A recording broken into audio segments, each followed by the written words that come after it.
Thank you so much for your time. Thank you. Okay. Let's bring you up to speed on the Turkey Syria earthquake. Weeks after the Turkey Syria earthquake, survivors of the disaster and organizations have extra hours to provide shelter, food, and basic needs. Few hours after the disaster, rescue teams worked frantically to reach people buried in the rubble of the first 7.8 magnitude earthquake and its aftershocks. There is more in this report.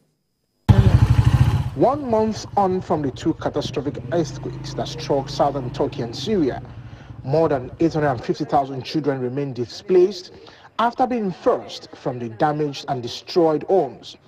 The number of children killed and injured during the quakes and the aftermath has not yet been confirmed, but is likely to be in the many thousands. The combined death toll from the earthquakes and aftershocks has reached more than 50,000 people, with thousands of others injured and massive destruction to buildings and other essential infrastructures. The impact of the earthquakes on the region's children and families has been catastrophic, leaving hundreds of thousands in desperate conditions. Many families have lost their homes and now living in temporary shelters.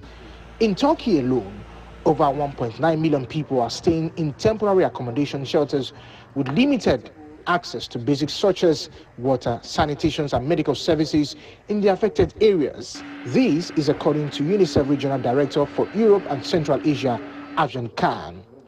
The UNICEF director further stated that all must be done to help families begin to rebuild their lives while providing children with support.